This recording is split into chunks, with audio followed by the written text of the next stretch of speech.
China consumes more energy than any other country on Earth. However, most of that energy is not where the demand is.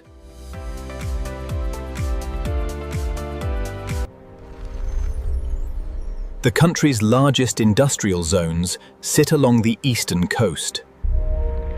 Cities like Shanghai and Beijing consume huge amounts of energy every day.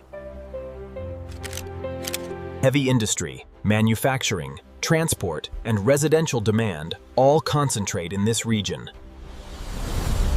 This creates a massive energy demand that must be met constantly.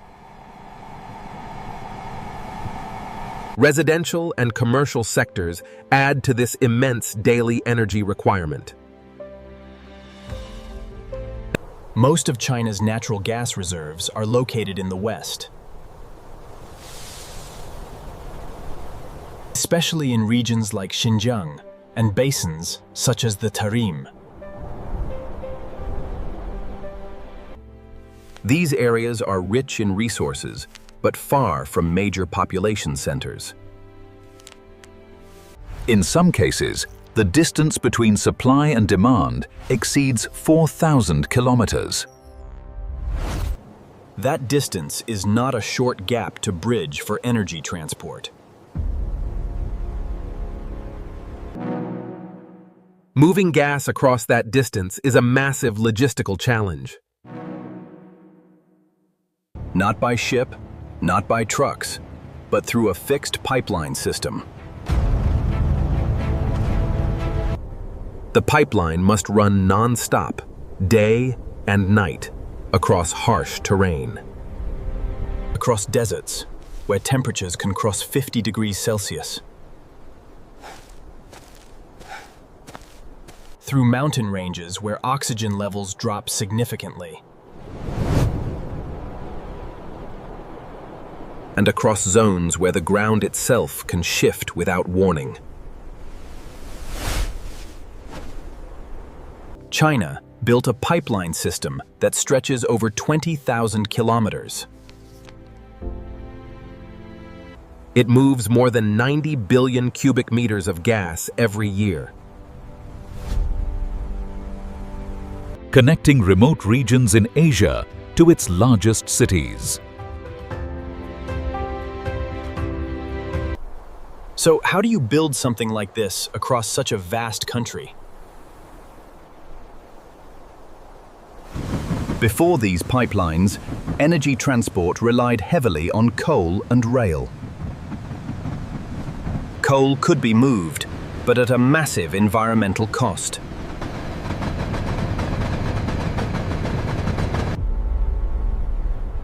Cities in eastern China dealt with severe air pollution for years.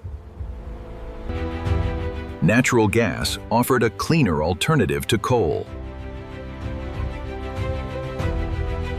It produces fewer emissions and supports industrial growth more efficiently. But gas is not easy to transport over long distances without infrastructure.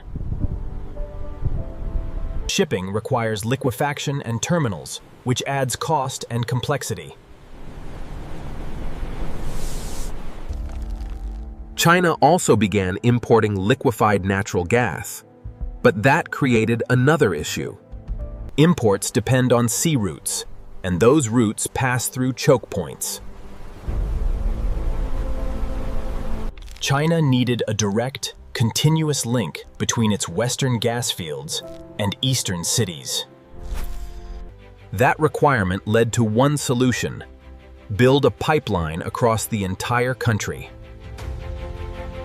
This is where the West-East gas pipeline comes in.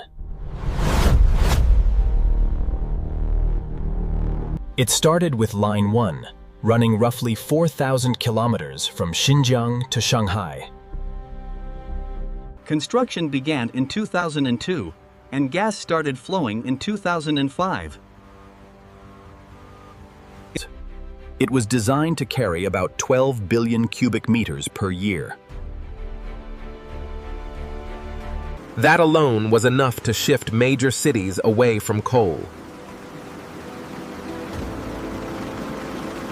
But China's demand did not stop there, so it began building Line 2 in 2008. Line 2 is on a completely different scale, stretching over 9,000 kilometers. Its capacity jumps to around 30 billion cubic meters per year. Line 2 does not just move domestic gas, it links directly to Central Asia. Those Central Asia pipelines together can deliver over 55 billion cubic meters per year. Then came Line 3 in 2015, adding another 7,000 plus kilometers of pipeline. Its capacity jumps to around 30 billion cubic meters per year. And the expansion did not stop. China is now building and expanding Line 4. When you combine everything, the network stretches well beyond 20,000 kilometers. Between 2021 and 2025 alone, this system delivered more than 400 billion cubic meters. That is not a small number. For comparison, that volume is massive. This system moves that amount continuously, every single day. This is not just infrastructure, it is a national energy backbone. But distance and capacity are only part of the story. It runs from Xinjiang to the southeast coast, connecting more provinces. Moving gas across thousands of kilometers is already difficult. Let's start in the west. A large section runs through the Taklamakan Desert. One of the largest sand-shifting deserts in the world.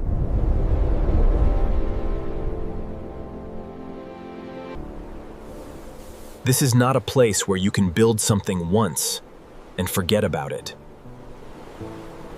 If a pipeline sits exposed, it gets buried. Then there is temperature, which can go above 50 degrees Celsius.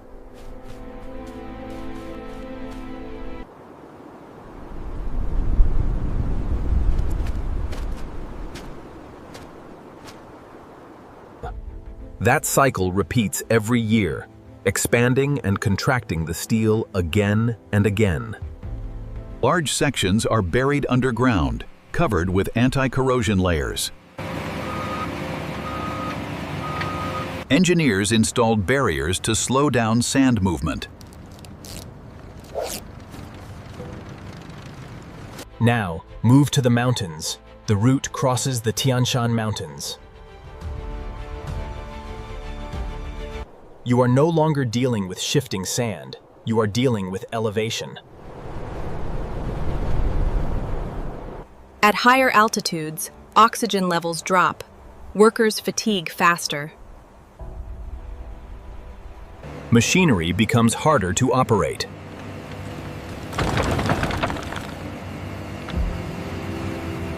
Unlike flat land, you cannot just run a straight line. The pipeline has to follow the terrain. More bends, more reinforcement. And then there is the third problem: earthquakes. Parts of western China sit near active fault lines. The alignment on grid 4 is off by centimeters. We need to halt the pour until that's corrected. Flexible joints allow small shifts without breaking the line. Reinforced segments manage pressure changes.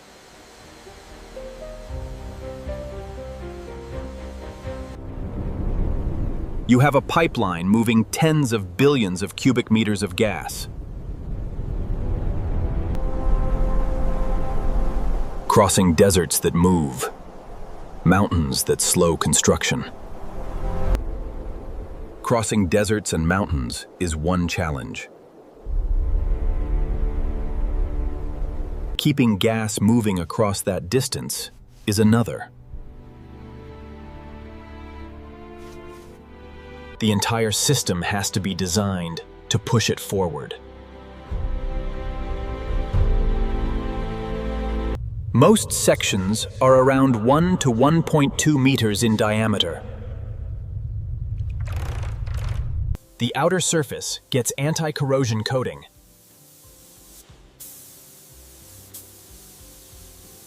Inside, the surface is smoothed to reduce friction.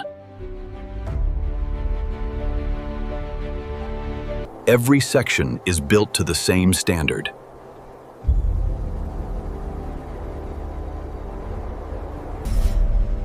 Gas loses pressure as it moves forward.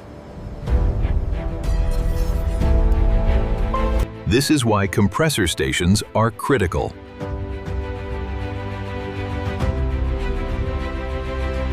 It is about solving a geographic problem at scale.